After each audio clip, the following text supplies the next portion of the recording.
Centres ఉన్నాయి. ఇందుకు సంబంధించి మీ ద్వారా మీ సహకారం, ఎందుకంటే పిల్లలకు మంచి బ్యూటిఫుల్ ఎడ్యుకేషన్ ఇప్పించాలి. స్టూడెంట్ లీడర్ అని ఇంజనీరింగ్ కాలేజ్ తీసుకుని వెళ్ళాం.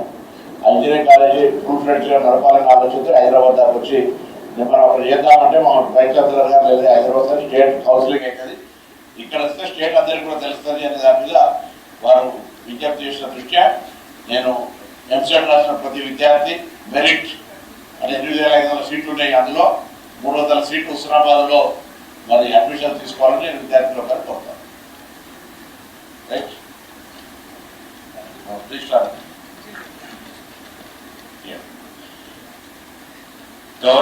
గౌరవ ముఖ్యమంత్రి గారు రేవంత్ రెడ్డి గారు, తర్వాత మంత్రివర్యులు పొన్నం ప్రభాకర్ గారి సహకారంతో గత సంవత్సరము యూనివర్సిటీ కాలేజ్ ఆఫ్ శాతా యూనివర్సిటీ ఇంజనీరింగ్ కాలేజ్ హుస్నాబాద్లో నెలకొల్పడమైంది. ముఖ్యంగా మంత్రి గారు పట్టుబట్టి రూరల్ ఏరియాలో ఒక ఇంజనీరింగ్ కాలేజ్ ఉండాలి, ఎందుకంటే పేద విద్యార్థులు లక్షలు కట్టి ప్రైవేట్ కాలేజీలో జరిపించే పరిస్థితి వాళ్ళకు ఉండదు. కాబట్టి ఆ ఉద్దేశంతోనే గత సంవత్సరము 4 కోర్సులతో ఇంజనీరింగ్ కాలేజ్ ప్రారంభమైంది. ముఖ్యంగా సిఎస్సి, సిఎస్సిఐ, ఐటీ అండ్ ఈసీఈ ప్రతి కోర్సులో 60 సీట్లు, బయట మొత్తానికి 300 సీట్లు.